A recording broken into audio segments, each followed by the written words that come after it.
That's the one thing that I actually am like diagnosed allergic to. Other than What? that, I'm just allergic to Peanuts? Yeah. Okay. What about Just wanna make other sure. nuts? This time it's in All of focus. it. Last time it was not. I was actually curious, so we'll go to other nuts. Just peanuts. Damn. I mean, We should just toss that in I was literally about to say that. I feel like they're always up. every time, man. Yeah. Well, you're the problem. You're putting it back in there when it doesn't work. This is like the micro trash? He's just tossing it away. I was gonna throw it away. That looks No, like the you micro try to trash. throw it back in there.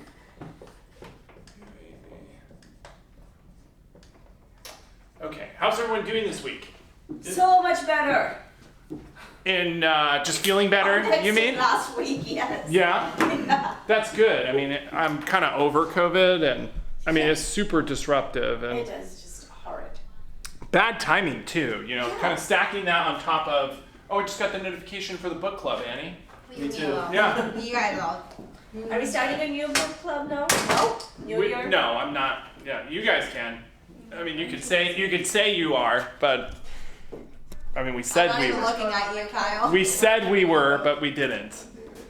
Make sure that that's. Last time it was super blurry because I didn't notice it. Oh, no. Yeah, it wasn't even in focus. Okay. So, quick check-in. How many appointments has everyone set this week? Do you know? 1. Okay, I'm at 1 too. One. Yeah. One. What does that mean?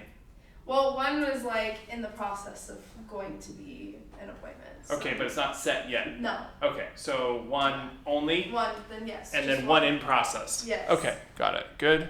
Okay. Ka. Just one. 1. Joe. 2 waiting on the third. 2. Should be Okay, right. comes right back from vacation, tearing it up. Okay. 1. 1. Okay. Anyone meet and sign? No. Not yet. No Matt signed? Okay, No. go ahead. Stacking appointments, you want to hit that 4 number, 4 a week. All of you at 24 closings, 24 to 30, you want to try to hit your 3 to 4 a week consistently. Yeah. Rates are up like a half a point right now. Yeah. So it's coming, meaning like buyers that will evaporate their motivation, right? So I was a little hesitant to train on this, evaluating flips, because the whole focus for me right now is like appointments. How do we, use scripts and dialogues to get people off the fence? But we'll meet on it, and I'll kind of share with you what I know about evaluating flips. Okay. Are there any specific questions about it right now, so I can help make sure that like we can train on it, like the things that you want to know right away, because there's a lot that goes into that. Areas. Which areas are we focusing on this year? Are you focusing on this Areas? year? Okay. I mean, anywhere where the numbers can work is where this could work. So anywhere.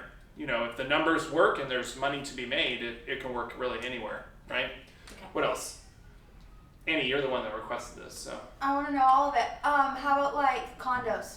Does it have to be a single family home?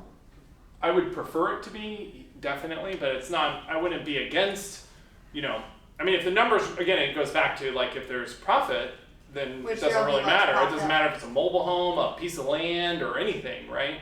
If there's money to be made, you could buy it, right? Yeah. But condos, okay.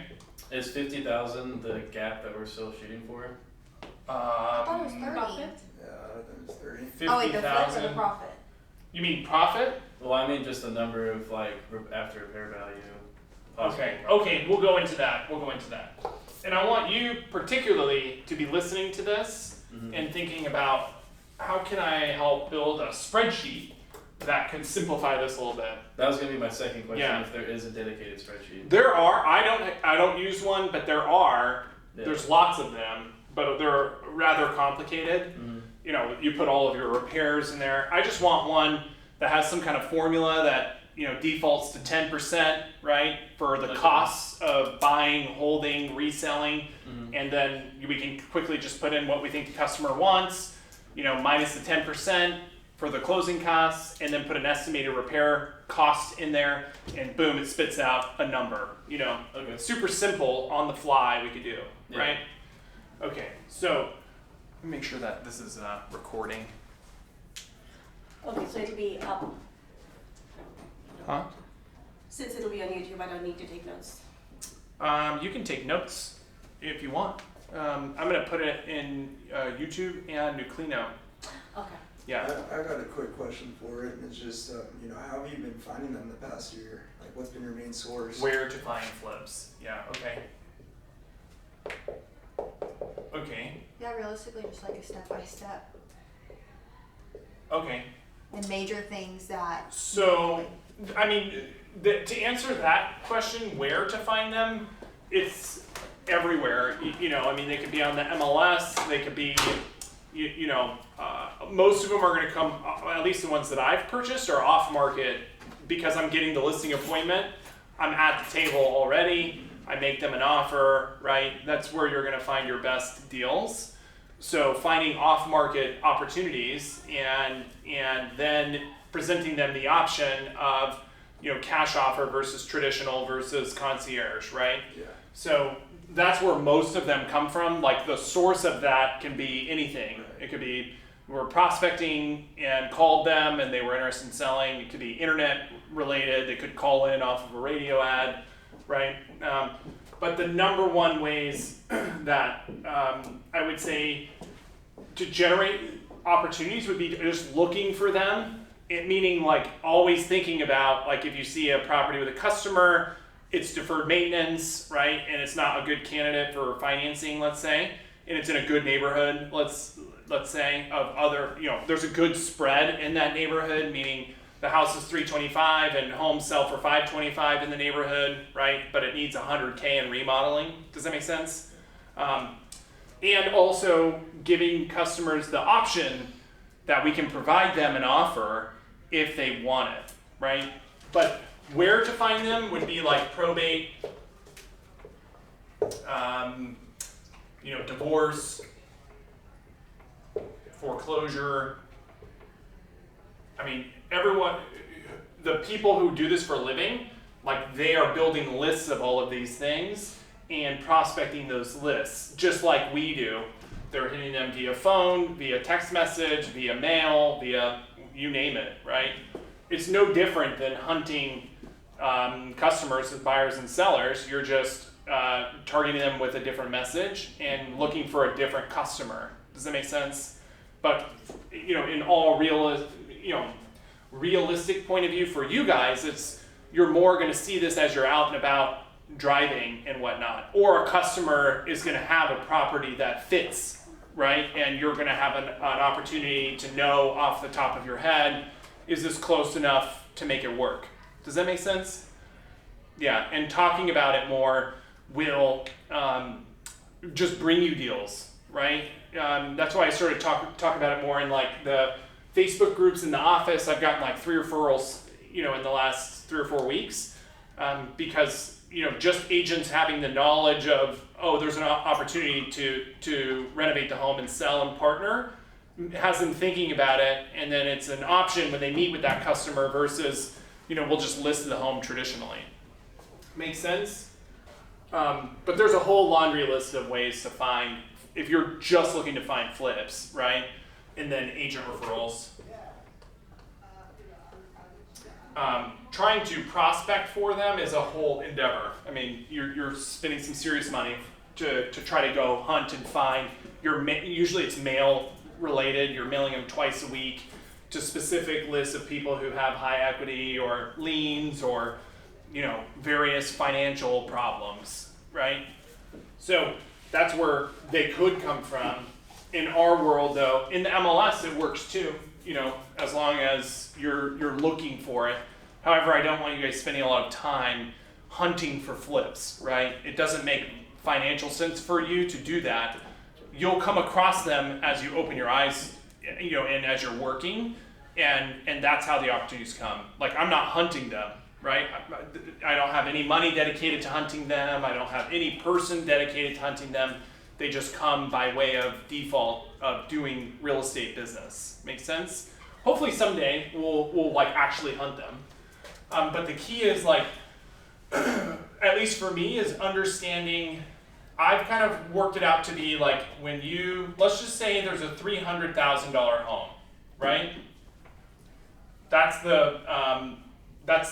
what the seller wants, right? That's the condition, that's the value of the property and the condition that it's in. Makes sense?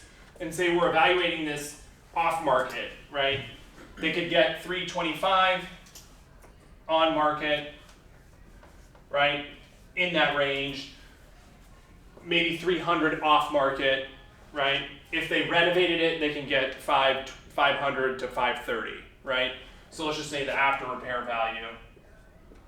Is that a good scenario? Yeah, let's say about 500. So this would be a good example of Custer, let's say. Okay, I originally thought it was gonna be like I was budgeting 480. Okay, so I met them, talked to them about it. I said, hey, you can list it for 320 to 330. You're gonna get hit for repairs. I don't know how much that's gonna cost. So when you sell it for 320 or 330, they might ask for 10 back, right? So we don't know exactly what you can get. They had offers from Sunday anywhere from like 250 to 295, and I made an offer for 310, right? And then did inspections and then renegotiated 10,000 back in inspections because there were more repairs than I thought, right? So I bought it for like 300. When you buy the home, or when I buy the home or when someone buys the home, there's going to be financing charge, right? Usually it's 9 to 10%, and this 9 to 10% is different than an amortization schedule of a 30-year fixed loan. Does that make sense? Mm-hmm. Okay, so a traditional loan at 3% is amortized over 30 years, right? These hard money loans are amortized over 12 months, right? So it's really easy to figure out how much is it going to cost every month to hold the property. Let's just say it's 10%. It's going to cost you $3,000 per month, right? Roughly $2,800, something like that. Let's make it right. It's $2,800, right, Joe? Yeah. Yeah. And then you pay one. So let's just say interest, and then I pay 1% points. Okay, so that's 3,000 at closing. And then I estimate 3,000 in closing costs. Okay, so just to close on that home, it's going to cost, if I bought it for 300, total costs are, let's just say 307. What? 378. No, and I'm going to put here inspections, 1,000.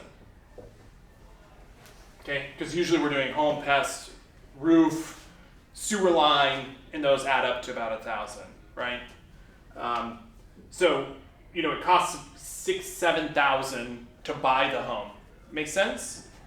So if you're looking at a home and you think it's worth 500, and you think we can get it for 300, you have to build in that cost. So I don't know what 7,000 is as a percentage of 300. Can you figure that out? I think like 20, something like that. It can't be 20%. Two. 2.5? Okay, so 2% on the purchase, okay? I'm trying to help you figure this out quickly. On the purchase, costs are around 2%, okay?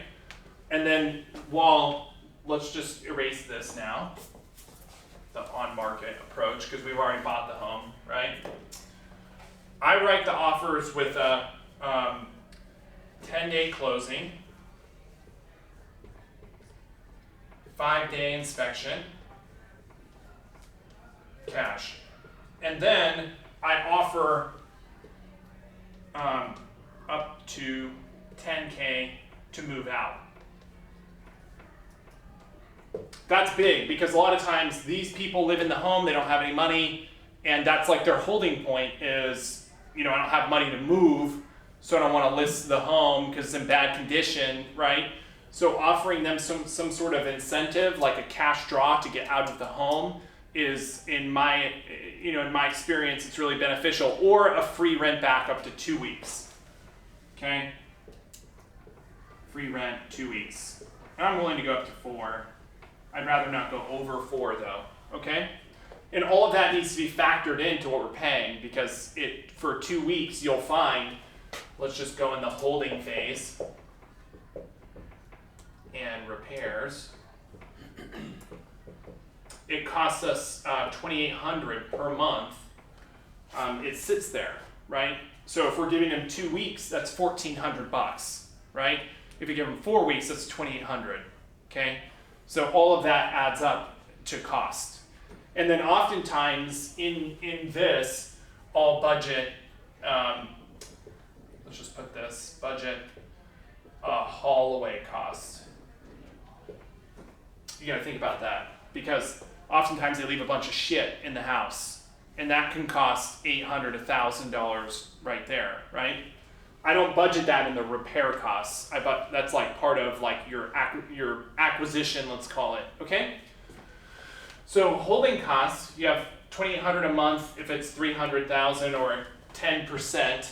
How you figure that out is you do 300,000 times 0.10, 10%, divided by 12, right? 30 grand divided by 12 is 2,800 a month. Make sense? Or if it's 9%, do it 0.09, so on and so on, okay? So 2,800, that's 10%. And then I would say roughly 300 per month in utilities. And then I also estimate taxes too. So let's just say another 300 in tax, like your property taxes, right? So, and I would estimate most homes, I usually will like budget, let's say 90 days of holding. If it needs like a roof and major repair, I would do 4 months, okay? Because, you know, buying it, renovations are probably gonna take between 30 and 60 days. Then you have to list it, that's another 30 days probably, potentially 60 if we hit 2.5 months on the remodel, right? And it could take, depending on your offer, it could take 30 days to close or 45 days to close. So you wanna build that in, because if you're wrong, at $3,000 a month, you know, on holding costs, if you're off by 2 months, it costs a lot of money. You know what I'm saying? So I would budget 90 days for a holding cost. So what's, you know, 2,800 plus 300 plus 300 times 3. I don't know that off the fly. 9,900. 9,900 total? Okay, so holding costs 9,900. Okay, so what is that as a percentage of 300? Joe, what's 9,900 as a percentage of 300K? Probably close to 2.5? Like 3%. 3%, let's say, okay. So let's do 3% holding costs, and that's for 90 days, okay? Mm-hmm. Got it? And then let me move this. And then repairs. Budget, let's call it. So this is, I think, where like I'm really good at it because I've just done it a lot, and I think this is where most people like mess everything up, right? Because you don't have time to like run a contractor through. I never run a contractor through and say, hey, what's the bid or estimate to remodel this home, and then use that to make a decision on if I'm going to buy it or not, right? You don't have time usually, and they're going to accept an offer from someone else. The other thing is you have to move fast. Like when a seller is considering an offer cash, you're not the only one, right? It's super easy to go, Google cash offer and go to Sunday and get 10, right? Mm-hmm. So, when you have an opportunity, you want to move fast and you want to write the offer fast and get a response fast, because there's so much room for them to get another offer with $2,000 more and them to take it. Make sense? So on the repairs, it just totally depends, right? Like that is very specific to the property itself, right? Depending on how big it is or how small it is.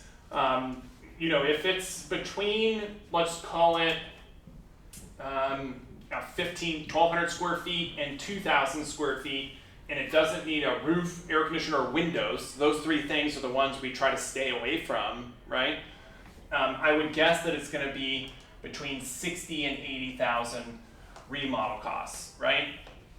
If there's roof involved and siding involved or windows involved, that number gets much bigger, it's well over $100K, right? I mean, if you have to put a roof on it, you know, roofs are probably on standard homes under 2,500 square feet between 12 and 20K, depending on like, you know, what kind of material you use and whatnot, who you use. Paint is $2 per foot. That's our cost, that's really low, but normal, you know, if you had your customer go get bids, they would get like $4 a foot, $3.50 a foot, okay? Flooring is, install cost is around $3 per foot. And then material is around $3 per foot, okay? So I usually budget $6 per foot. Got it? So if it's 1,000 square feet, $6,000, okay? And obviously you can save money here and go back and forth, but on the fly you should be, okay, it's 2,000 square feet, we need to paint interior, exterior, it's gonna be about $8,000 to paint inside out. It's 1,000 square feet of flooring, so I know it's gonna cost around $6,000 for that. You should be able to quickly on the fly come up with a number, right? And then the other important things, kitchens, I would say 20K. Baths, you know, unless it's some fancy kitchen, right? Let's just say 20 to 30 grand on a normal kitchen. Custer's kitchen probably costs 16, you know, total, right? Bathrooms, I usually budget 6,000 to 10,000, and that's no tile, okay? Each bathroom or? Yeah. Okay. With tile, it's probably closer to 12. And if it's a nice home, you know, in a neighborhood where we can get a big ROI, we would do tile, floors. It's just much more expensive to do things like that, right? So bathrooms, I would say, are 6 to 10. Other big, you know, expenses are landscaping. Other things I really check hard are fences. Are the fences good or not, right? The one left-hand side stretch on Custer costs $5,000 to build the fence. Imagine if you did 2 or 3, that's 10, 15 grand on fencing that has no return really, right? The buyer's not like, oh damn, look at this cool fence, right? It's simply you had to do it to like sell it, right? And most of the repairs that we want to do are like paint, flooring, kitchens, bathrooms, the things that actually net a return, right? And then I would call it needed repair. This is dry rot, roof, sewer, okay? We don't usually know that until we've gone under contract. But I usually can look at the house, you've seen enough homes now, you've seen enough test reports to say, wow, this thing is gonna need like $8,000 in dry rot, or it's gonna need $4,000 in dry rot. Landscaping is, you know, super dependent on the house, but landscaping is more expensive than you would think. It's like the most expensive thing. I don't know why. You know, there's no one that does it, and it's freaking hard to get cheap. So, you know, I usually budget 3 to 5K on landscaping. And then, you know, lighting materials and stuff like that. I always do like I'll call it a slush fund of 5K or more, depending on the house. So I would budget all this out and say, so for Custer in general, I had an $80,000 budget originally, and we hit 110.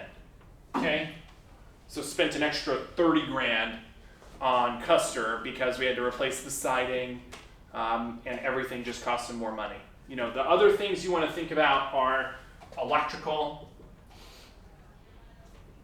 if it needed a new panel or not, right, and plumbing. What caused Custer to need a new panel? It was a Zinsco panel. Oh, okay. Yeah. I mean, look for Zinsco panels too, because we're going to get dinged on them right away. Zinsco with a Z? Yeah, you have not run into that yet? You will. Most of them are stack, I think. Yeah. Yeah, it's a type of panel that was known to, kind of like Kitech. It's one of those things that, you know, everyone asks for. Okay? And then in regards to plumbing, we're, you know, we're looking for, we're not moving things around. right? That the whole goal, unless it's a really good deal, like a really good deal, where, you know, say the neighborhood can justify homes selling, let's say we bought it for 300 or 400, but there's definitely room to get 600,000-700,000 when you're done, right? Because once you start moving walls or moving things around, reorienting where a toilet is and a shower is, you're going from 80,000 to 200,000. Make sense? It's like a Bruner, right? Bruner will be a $200,000 remodel, right? Because then you're submitting, you're getting engineering, you're getting plans, you're submitting it to the city for approval. Makes sense? It's much more expensive. I mean, I'm like 10 grand into just the plans on Bruner, and we haven't started yet, right? So it's just a much different thing, you know. Any questions around this? No? So on the fly, just so you can kind of see the rationale here, I knew that the seller was willing to accept an offer around 300, 310. I knew it was going to cost me about 2% to close, 3% to hold it, and 80 grand in repair costs. Okay? So 2% of 300 is what? 6,000. 6,000? Okay, 6K. 3% of 300 is what? 9,000. 9K.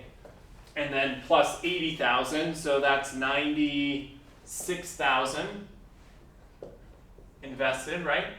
And then, so I'll kind of do this on a spreadsheet, right? I have a Google sheet. I write out, I tour the house, immediately come home, think about what's all the shit that I need, and I take pictures of it all while I'm there so I can remember.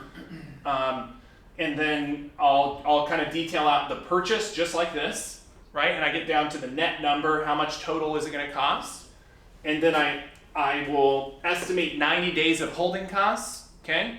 How much is that going to cost? And then I'll estimate all the repairs, right? And just get a clear sense. And I always go to the high side, you know, always go to the high side, because it's always going to be more, always. Like, I've never had a budget that was on track, right? And then we'll kind of move this because I don't know where to put it. We'll just erase this. We got about 5 minutes. Okay, and then I will estimate the sale. Okay? I go after repair value. I was estimating 490 on Custer. I would always underestimate that. Okay, always underestimate the sale price, overestimate the repair costs, and overestimate all your holding costs, right? Because, you know, although you want to hit a home run, you want to plan for not hitting a home run, because most are not home runs. I can promise you that. And so the after repair value is 490. What's 490 times 0.25 for commission? It was about 12 grand, I think, right? So commissions, 12K, escrow, I always budget 3K, and then anything else, listing costs, 3K. That would be cleaning, inspections, staging, you know, all the shit that comes with making sure it looks really, really good. Make sense?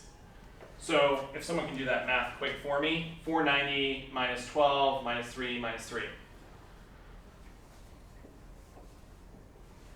472. Yeah, 460. Okay, so 472 minus, so we had 300 plus 6 plus 9,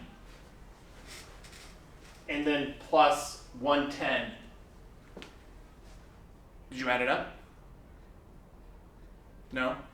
Okay, so that's 410 plus 6 is 416 plus 9,000. Where's the 410? 325. So there's 110 in repairs, 300,000 purchase price, that's 410, plus 6,000 in purchase costs, 416. 416 plus 9,000 in holding costs, Okay, 425. 425. Okay. 425. And then someone subtract those numbers. 4765, 2, carry the 1. What is that? 52. 52,000. Okay. You guys do math so fast in your head. Okay. Huh? I said, I don't know how you guys do math so fast in your head. You'll get there. Make sense? Yeah. This is what I do, you know, within hours to give a response to a client, Isn't right? it What did 47? Custer 47. actually sell for? 47 instead of 52? Yeah. Oh, okay. Yeah, whatever. 47. I was estimating around 40. Between 30 and 40. Okay? So what? And that's a good target. Like if it's 30, between 30, you know, I'd say most will land between 25 and 40,000. Does that make sense? And then if I got this from the gal who referred me it, I'm gonna give her 25%. So I really make whatever that number is, 25 grand, right? So I'm factoring that in too. Does that make sense for me to do this all for her? And does it make sense for her to do this instead of just getting a listing commission, right? Does that make sense? Yeah. Because I certainly don't want to risk $100,000 in cash because that's what it takes to, you know, buy repairs. You can't finance that for, you know, 10 grand. That doesn't make any sense. You know, over 3 months, that's a horrible return. That's like a 2% return, Yeah. right? Make sense? Yeah. Custer sold for $545, right, Nick? 525? 545. 545. Yeah, it was a home run. Nice. Yeah, It was beautiful. it was a home run. And again, we still have our streak of selling our flips because we sell every single one of them and it generates tons of leads every time. That was hard to comp. That was such a hard one. Yeah. There's not a lot of like brand new stuff over there, but you just take that price in general, 545. Absolutely great house for 545. Yeah, there's a lot of homes that have closed, you know, in the mid fives, low fives there, you know. So I feel good about that. Yeah. That was a solid. Any questions around Solid this? all around. What's the profit that you're looking for? You said 25 to 40, or is that just what it typically is? I would say if there's not at minimum around 25,000 profit, net profit with conservative numbers, I'm not interested in it. After you pay the referral fee? No, total. Okay. Yeah, total. Yeah, because, you know, yeah, if I can't, yeah, I would say probably after the referral fee, because, you know, So yeah. that's what I'm looking for. If I'm making an offer, so I've generated a lead, I'm the one who, you know, I don't have a partner involved in it. Mm-hmm. If there's a partner involved in it, we would probably have to be higher, like, you know, 35. You know what I'm saying? Yeah. So 3%, so there's 5% holding costs, and then what's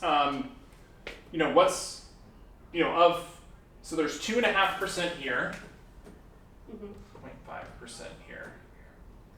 And then escrow fees are 3,000. What's 3,000 into 490? About 500. It's less than 1%. Yeah, it's probably 0.5%. And then listing fees, you know, I would always just keep it at 3K, right?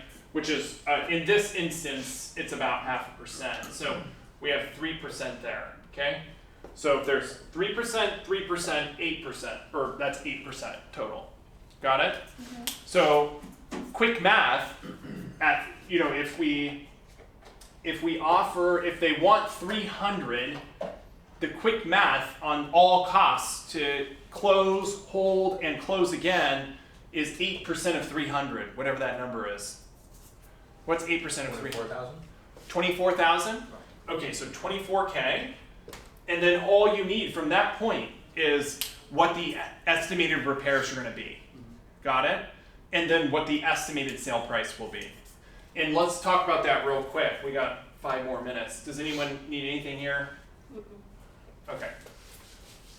Now we'll get into the most important part. It's just like a seller. Most people think things are going to sell for more than they are. Okay? Especially if you feel excited, you have this opportunity, right? Like, oh, it's going to sell for X amount. There's so much profit. You know, you're always going to want to overestimate what things will be, right? So, you know, let's just call it sale price strategy. Okay? only compare to like properties.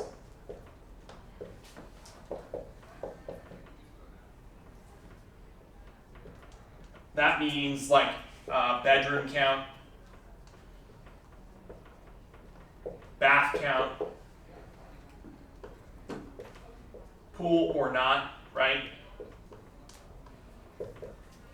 Lot size. You're like running comps is never more important than when you're like evaluating a flip, because you know when we're running comps for like a listing appointment or running comps for a buyer, we're just running general stuff, right? And looking at the ranges in the neighborhood and feel, okay, this is a good price. We don't really spend a lot of time in detail filtering through, changing dates. You know, if there's no 3 1s in the neighborhood, expanding that wider. Does that make sense? Like, if you brought a home to me and said, hey, I think this is worth X, the first thing I'm going to do is say, okay, find other 3-bedroom, 1-bathroom homes, right? Because we're not going to compare it against a 2-bathroom home because those sell at a huge premium compared to a 3-1 because there's far less people who want a 3-bedroom, 1-bath. Does that make sense? So we need to go find all of the other 3-bedroom, 1-baths that have sold as of recent, and then start looking at the condition and try to find like what is the top end range of a 3-1 in this neighborhood, right? So that's how you're finding, is it a good deal or not, right? Is what is the top end? Let's say the home doesn't have a pool and the lot size is normal. There's nothing unique about the home we're gonna try to buy, right? You know, we're looking for the top end of that neighborhood and we want multiple of them, meaning what are the, you know, in the last 6 months, what are the best homes in that neighborhood selling for?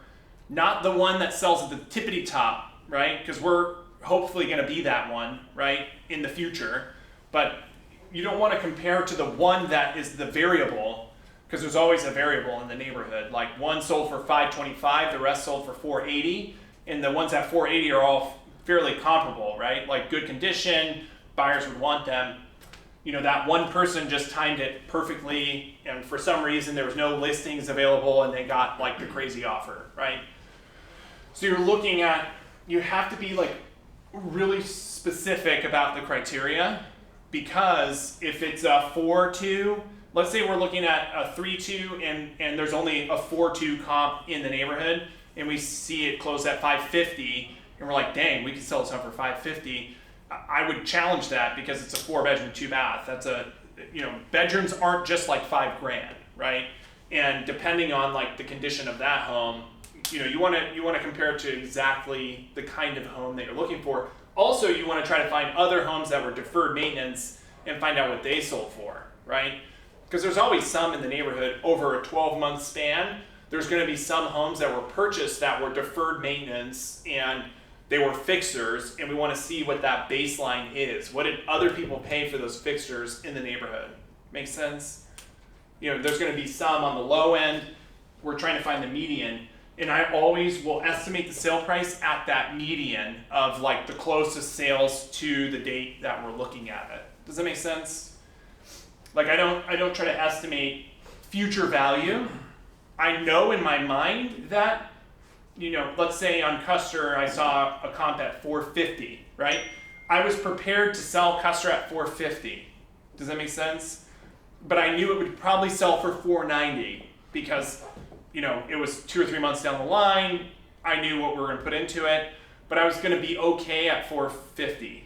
Make sense? And that's how you have to do it. You can't stretch it and hope that you're, like that's how Zillow went out of business, right? They're hoping that they're predicting market value in the future, and you can only predict like what happens today. Okay, so you're comparing against other homes that are in comparable condition, comparable, definitely bedroom and bathroom count, and then get rid of the variable homes. Like this home has a 1/4 acre lot compared to everyone else in the neighborhood, because those are things that can swing price like 50 grand, 100,000 even, right? Or this home has a lake view and this one doesn't, right? Meaning like you have to get to the average homes of the neighborhood if we have an average home we're dealing with. right? Now, if the home that we are interested in has some kind of special thing that adds value, we want to go find the other homes with the special thing to get an idea of what the value is. Any questions around that? No? No. I mean, it's pretty easy to find. You just draw a map and boom, you just start filtering from there. Like you can find that info fairly quickly. Another thing I think a lot of people ask and want to know is like, what do you tell a seller, right? Like that is considering a cash offer, right? Like what is it that you tell them, to get them to agree and not think that it's a lowball offer, right? And so you have to go back to motivation.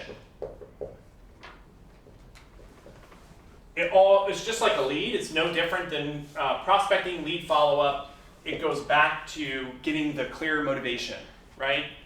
If they just say, I want to get an offer, right? That's not clear, right? We get excited though, and we'll set an appointment because they say they want an offer. But what we really should do is slow down and say, okay, well, tell me more about this. Why do you need the offer? Do you have time and can we list the home? Maybe we can get more money. You want to build their trust and almost like you're trying to talk them out of a cash offer before you even get into it, right? So that they know if they don't, and that's also laying the groundwork. If they don't like the number, you can turn it into a listing after it's done and you say, great, well, this is the best price we can give you. Let's try to go to market and see if we can bring you more money. Does that make sense? And then for something like Custer, I specifically would not offer them concierge. That needed a lot of work, right? I mean, most of the homes that work as a flip are not move-in ready, meaning like you couldn't really move into them and live in them.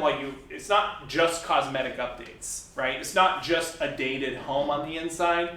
Most of the time, the best candidates are going to be, they need something that keeps them from listing their home on the open market. Okay, if it's just dated on the inside, buyers will eat that shit up right now. Like any buyer would buy a dated home. In Custer's example, it was a divorce. The wife lived in the home. She didn't have money to go, do whatever she needed to do. He needed, they needed to split proceeds. She couldn't refinance and buy him out, so she was having to leave, right? So our solution was we can provide them the capital to sell now. They can split their capital, and then she got her money and was able to move, right? And I gave her a little money up front too to move. So we solved the problem for them. And she couldn't list her home while she was in it because it needed a bunch of repair, it had a bunch of leaks. There's lots of those homes out there. Make sense? So you want to dig to the motivation and present it as an option.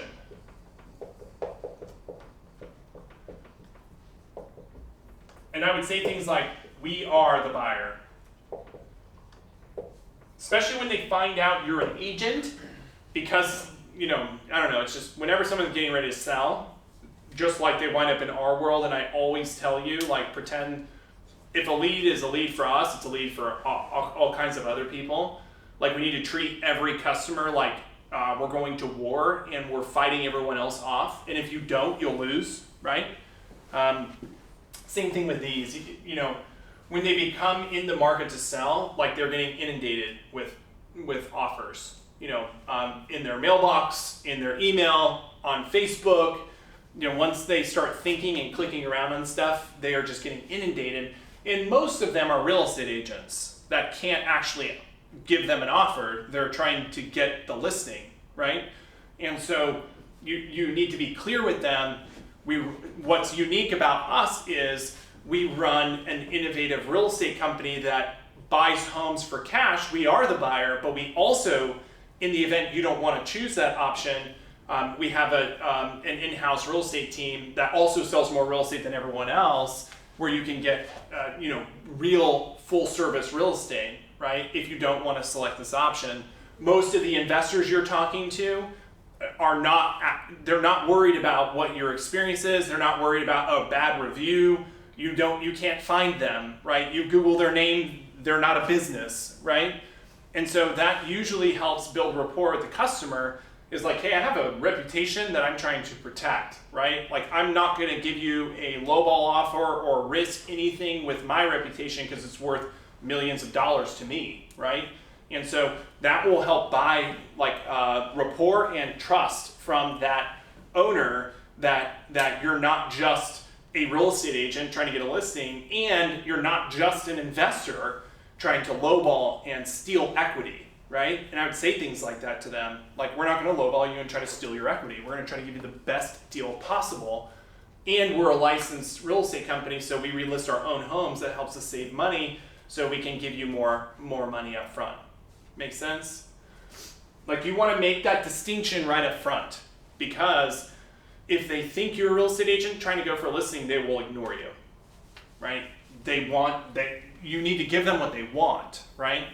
And it's just like any other lead. Like, most of them need consistent, steady follow-up. Every flip that I've bought had other candidates, other offers, and I just won, right? I've lost some, I've won some, and usually it's around, I was the most aggressive. I treated it like we're going to war, and I was the one that was the most consistent with the follow-up and gave them what they wanted, right? So it's just like anything else with this, sales in general. Like, you need to want it more than everyone else, and you want to present it to them in a way that they can understand it too. Like the whole 2%, 3%, 9%, 10% total in costs, I present that to them. So I share with them, I can offer you 300 because it's going to cost me, let alone repairs, 30 grand to buy it from you, hold on to it, and resell it, right?